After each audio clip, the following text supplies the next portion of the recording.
Good morning, students. Uh, in our last class, we have started our chapter, Unit 4, that is the work energy power. In that, we have discussed the work in detail. We have also discussed the types of work, that is the positive, negative, and zero work. Also, we have discussed some of the numericals that are based on the work, right? Now, today we are going to discuss about energy. Okay, so what do we mean by energy? What are the types of energy? That all the things we are going to discuss. Okay, so let us start with the discussion that what do we mean by energy. So, energy can be defined as the capacity to do work right work करने की जो capacity होती है किसी body की किसी particular work को करने की जो कैपेसिटी होती है that capacity is said to be the work done right and since हम वर्क की कैपेसिटी को ही एनर्जी बोल रहे हैं तो जो फॉर्मूला वर्क का होगा वही एनर्जी का भी होगा that is we can write energy is equals to force into displacement right जो फॉर्मूला वर्क का होता है सेम फॉर्मूला एनर्जी का भी होता है that is force into displacement और इसका डायमेंशनल फॉर्मूला भी सेम एज वर्क ही होगा that will be M L square T inverse square right अब जब इसका फॉर्मूला और डायमेंशनल फॉर्मूला सेम है तो इसकी जो एसआई यूनिट होती है वो भी सेम एज वर्क ही होती है that is the joule so the SI unit of energy is joule that thing we have understood from here right so कोई भी बॉडी कितना वर्क डन कर पा रही है उसी को हम क्या बोलेंगे उस बॉडी की एनर्जी और the formula will be same as that of the work done right now there are different forms of energy ये जो एनर्जी है वो बहुत सारे अलग अलग फॉर्म्स में मिलती है हमको so what are the basic forms of energy that thing we are going to see here hydro energy जो वाटर के कारण जो एनर्जी जनरेट होती है that is called the hydro energy then thermal energy hydro energy की just उल्टी thermal energy जो heat के कारण जो एनर्जी जनरेट हो रही है that is called the thermal energy right इसके अलावा electrical energy we all are familiar with the electrical energy right then the next can be solar energy जो सनलाइट के कारण हमको एनर्जी मिल रही है that is the solar energy then the chemical energy chemicals के कारण जो एनर्जी प्रोड्यूस हो रही है that is called the chemical energy right इसके अलावा we can say wind energy wind के कारण जो एनर्जी प्रोड्यूस हो रही है वो ऑल्सो मैकेनिकल एनर्जी तो ये सारी चीज़ें जो हैं ये सारे जो फॉर्म ये जो सब हैं ये सब एनर्जी के ही अलग अलग फॉर्म्स हैं right this is just the theory topic you can refer it from the book आप इसको खुद से पढ़ सकते हो इन सब एनर्जी के बारे में एक brief introduction we can easily do it by the book right so we are not discussing it in so much detail you can easily read it from any of the book so I hope the energy the dimensional formula unit and the forms of energy are clear to all of you right now अब हम लोग बात करते हैं energy के types पर ये जो थे वो एनर्जी के फॉर्म्स थे अब हम लोग बात करेंगे एनर्जी के टाइप्स पर सो बेसिकली जो एनर्जी होती है वो दो टाइप की होती है potential energy and kinetic energy right I think आपने पहले पढ़ा भी होगा in the previous classes so what do we mean by the potential energy as well as what do we mean by the kinetic energy that thing we are going to see here that both the types of energy we are going to discuss so potential energy का मतलब होता है basically अगर हम बात करें kinetic तो kinetic is something which is in moving right कोई ऐसी चीज जो कि मोशन में है उसको हम बोलते हैं काइनेटिक तो इसी का जस्ट उल्टा हो जाएगा पोटेंशियल जब कोई चीज रेस्ट में है so we can simply define potential energy as अगर कोई ऑब्जेक्ट रेस्ट में है और रेस्ट में होने के समय वो जिस एनर्जी को कैरी करता है उस एनर्जी को हम बोलते हैं पोटेंशियल एनर्जी। ऑब्वियसली बात है कि अगर कोई ऑब्जेक्ट रेस्ट में है, कुछ काम नहीं भी कर रहा है, तो भी वो अपने अंदर किसी न किसी एनर्जी को कैरी किए हुए है, राइट। सो एक ऑब्जेक्ट रेस्ट में होते समय जिस एनर्जी को कैरी करता है उसको हम बोलते हैं पोटेंशियल एनर्जी। सिमिलरली जस्ट इसका उल्टा हो जाता है काइनेटिक एनर्जी, कि जब कोई ऑब्जेक्ट मोशन में है और उस समय वो जिस एनर्जी को कैरी कर रहा है उस समय उसकी जो एनर्जी होगी that is called the kinetic energy. So potential energy is the energy by the virtue of position of an object, and kinetic energy is the energy due to the virtue of displacement of an object or the motion of an object, right? कोई object motion में है तो kinetic energy, rest में है तो potential energy. अगर हम लोग पोटेंशियल एनर्जी की बात करें तो पोटेंशियल एनर्जी का फॉर्मूला होता है mgh, right? Where m is the mass of the object, g is the acceleration due to gravity, and h here is the height from which the at which the object is situated, right? So potential energy का formula हो जाता है हमारे पास mgh। वहीं अगर हम kinetic energy की बात करें सो काइनेटिक एनर्जी का फॉर्मूला हो जाता है half m v square, where m is the mass of the object and v is the velocity of the object. So we have the two formulas of both the energies, that is the potential energy as well as the kinetic energy, right? इन दोनों का formula हमारे पास है। अगर हम इनका dimensional formula निकालना चाहें तो इनका डायमेंशनल फॉर्मूला जो होगा वो सेम ही होगा एज दैट ऑफ एनर्जी। एक बार देख लेते हैं। मास के लिए हमने लिख दिया m, g is the acceleration due to gravity which is lt inverse square, and height को हम l से रिप्रेजेंट करेंगे, so we will get m l square t inverse square. So जो डायमेंशनल फॉर्मूला है वो वही होगा, क्योंकि ये एनर्जी बेसिकली है तो वो एनर्जी ही, बस एनर्जी का एक टाइप है, राइट। इसको भी एक बार चेक कर लेते हैं। Mass is m we have written, velocity lt inverse और lt इनवर्स का square, so it will become m l square t inverse square, right. So जो डायमेंशनल फॉर्मूला होगा it will be same as that of the energy only. Now the potential energy or kinetic energy, it may be clear to all of you. कोई object rest में है तो potential energy, motion में है तो kinetic energy, right. Now ये kinetic energy का जो फॉर्मूला है वो कहाँ से आया, उसके लिए हम लोग डेरिवेशन समझते हैं। That from where we have got this formula for the kinetic energy, right. Kinetic energy is equals to half M V square. उसके लिए जो फॉर्मूला है उसको डिस्कस करते हैं कि वो कैसे आया। सो सबसे पहले we know that work done is equals to force into displacement, and that's why I have written Fs here, where F is the force and S is the displacement. All the things that I'm telling here in the form of statements that you have to write during the exams, right? जब आप exam में इसको लिखेंगे Fairlie, so आपको वहाँ पर जितनी भी थ्योरी है as well as जो statements हैं, जो orally verbally I am explaining it to you here, that all the things you have to write down in the copy, right? In the form of statements and theory. So W is equals to Fs we have written here. Also we know that F is equals to ma by the Newton's second law of motion. So on putting the value of F in equation number 1, हमने equation 1 में इस F की value put कर दी and we have got W is equals to MAS. Also Newton की third equation से मुझे पता है v square is equals to u square plus 2as, right. Newton की third equation we know that v square is equals to u square plus 2as। अगर हम बात करें किसी ऑब्जेक्ट की इनिशियल पोजीशन की, तो जब अगर कोई ऑब्जेक्ट रेस्ट में है तो उसकी इनिशियल पोजीशन हो जाएगी 0। So we can write this is equals to 0 square plus 2as is equals to v square, or you can write v square is equals to 2as, right?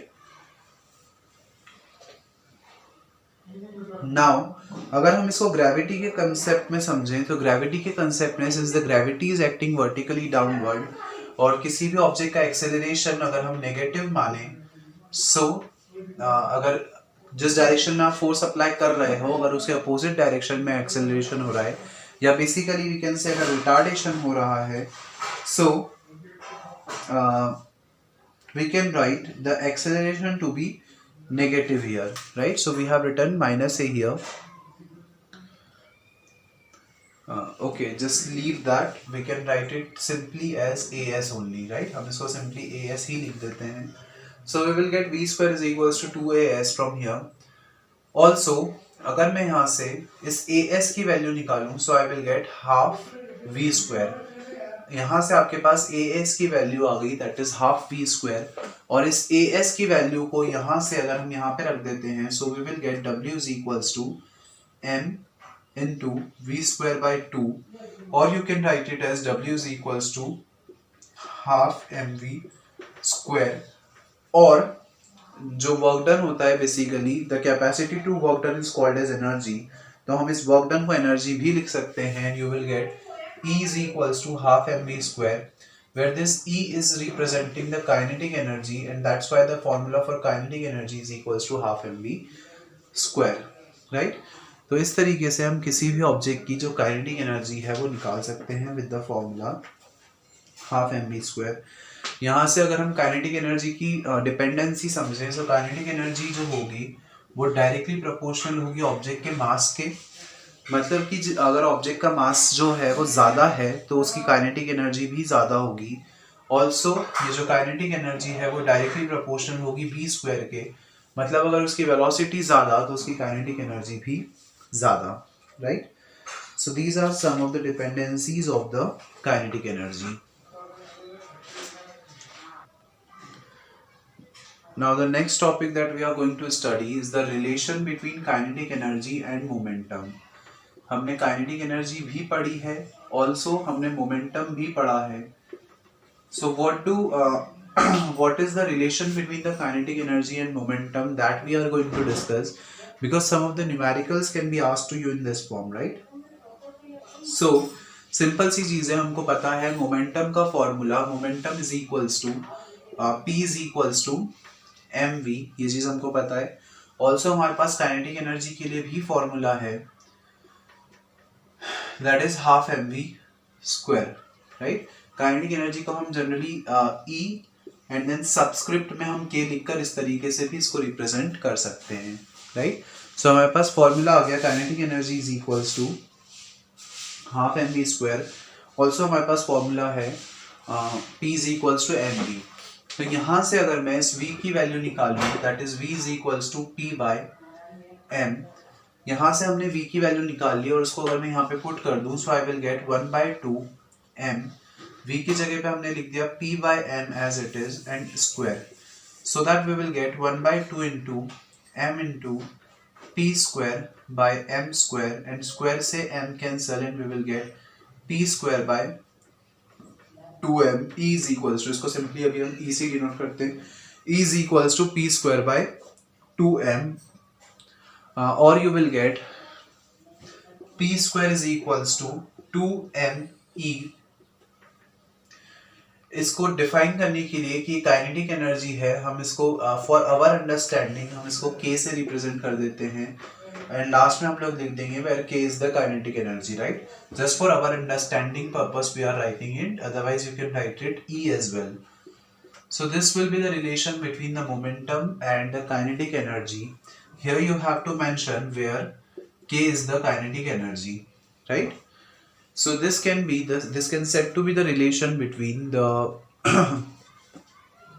kinetic energy and the momentum of the object, right? Now अगर हम energy पर based कुछ questions करें, so let us practice some questions that are based on finding the energy, that is the potential energy as well as the kinetic energy. So let us practice first question. Let the mass of the object is 4 kg. एक object है जिसका मास है 4 kg and it is moving with the velocity of, एक object जिसका मास हमने ले लिया 4 kg, suppose it is moving with the velocity of 4 meter per second and we have to find out its kinetic energy. So what will be the kinetic energy of the object whose mass is 4 kg and it is moving with the velocity of 4 meter per second, right? So simple सा question है, simply आपको values दी हुई हैं, सारी values जो हैं वो अपने एसआई सिस्टम में है, so there is no need of a conversion. We can simply put the values in the formula and then just solve it. So what do we get from here? We know that the formula for kinetic energy is equals to half mv square. We just have to put the values here. What do we get from here? Half I have written as it is. Mass हो जाएगा 4, velocity हो जाएगी 4 into 4. Since it is velocity का square, that's why I have to write 4 square here. 2 से 4 cancel. I will write 2 here. 4 4 are 16.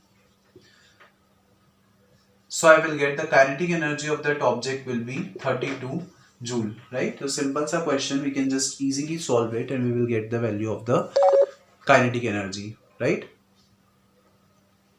Now, proceeding ahead, let us solve one more question. Suppose the mass of the object is being given to us as 5 kg. एक object है जिसका mass आपके पास है 5 kg. उसकी potential energy आपको given है that is 25 joule. So you have to find at what height that object is being placed, right? आपको h की वैल्यू फाइंड आउट करनी है. So students, we simply know that the formula for the potential energy can be given by potential energy is equals to mgh. So I have written mgh as it is. I know the value of m that is 5. सारी चीजें SI system में है, conversion की कोई need नहीं है. Potential energy की जगह हमने 25 लिख दिया, मास की जगह पे 5 लिख दिया. जी की वैल्यू हम यहाँ पर 10 रख लेते हैं. H I have written as it is 5 5s are 25 and it will be 5 by 10, that is 0.5 meter. So this is the value of the height that I have got from here, that is 0.5 meter. This will be the value of height, right? So इस तरीके से हम जो simple questions हैं that are based on the potential energy as well as the kinetic energy that we can solve, right?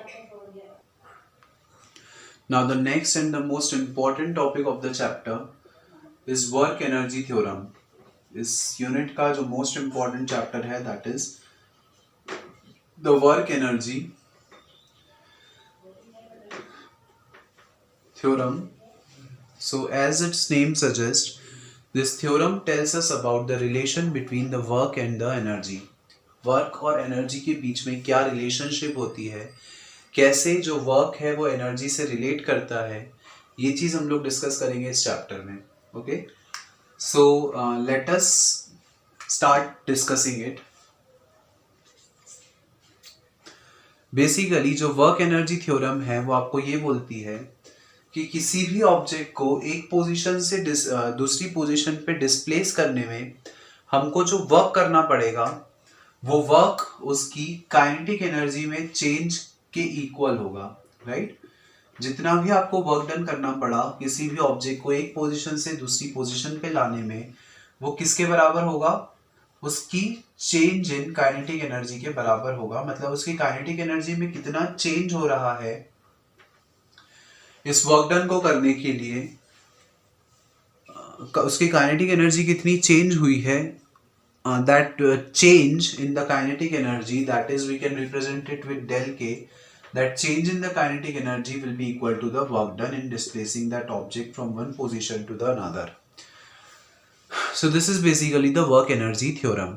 अब work energy theorem का statement तो हमने समझ लिया, इसको हमको प्रूव भी करना है that how this thing can be possible. कैसे जो वर्क है वो चेंज इन काइनेटिक एनर्जी के बराबर होता है, वो चीज डिस्कस करते हैं. That is the proof of the theorem we are going to discuss here, right? So basically we have to prove this theorem for two forces. That is first case when the force is constant, and the another case when the force is variable or it keeps on changing. So here we will discuss the case when the force is taken to be constant, right? हम यहाँ पर वो case ले रहे हैं जिस case में जो फोर्स है वो कांस्टेंट होगा. So we know that by Newton second law that F is equals to ma. हमको न्यूटन के सेकेंड लॉ से पता है force is equals to ma. Also हमको न्यूटन की जो थर्ड इक्वेशन है उससे ये भी पता है that v square is equals to u square plus 2as, right. ये चीज हम we all are familiar with these two equations that I have written here. यहाँ से अगर मैं s की वैल्यू फाइंड आउट करूँ, सो आई विल गेट, यहाँ से मुझे डिस्प्लेसमेंट की वैल्यू फाइंड आउट करनी है, तो पहले हम इसको इधर ले जाते हैं. v square minus U square is equals to 2as, और you will get s is equals to v square minus u square upon में 2a. So here you have got the value of the displacement, that is v square minus u square, right? Now जो work done होता है that work done is equals to force into displacement. ये चीज भी हमको पता है that by the formula of work done that w is equals to f dot s. यहाँ पे अगर मैं डिस्प्लेसमेंट की वैल्यू पुट कर दूं, so I will get, also मैं फोर्स की भी वैल्यू पुट कर देता हूँ from here, so I will get F is equals to ma dot displacement की जब ये हमने डिस्प्लेसमेंट की वैल्यू पुट कर दी that is v square minus U square upon में 2a. यहाँ से अगर मैं इसका मल्टीप्लाई कर दूं, so I will get ma v square by 2 minus ma u square by 2a. a से a cancel and I will get half mv square minus half mu square, right? This is the work done. So work done is equals to half mv square मतलब कि final velocity and half mu square मतलब कि initial velocity, use the initial velocity. So we can say that it can be referred to as the final kinetic energy minus the initial kinetic energy, right? So जब हम final kinetic energy में से initial kinetic energy को minus कर देंगे, तो that will be the basically the change in kinetic energy. इसके पहले एक स्टेप और लिख लेते हैं. This will be the final kinetic energy minus the initial kinetic energy, and this will be equals to the del k, that is the change in kinetic energy, that is we have got w is equals to del k here, right? So in this way we can say that the work done is equals to the change in kinetic energy of the object, and this is basically what the work energy theorem states. So this was the case when we have considered the force to be constant, right? Now there is one more case when the force is taken to be variable. That case we will discuss in our next class. So that's all for today's class, students. In our next class, we will discuss the second case of the theorem. Also, we will discuss some of the numericals that are based on this theorem, right? This theorem is very important. So you should practice it well. So that's all for today's class. Thank you.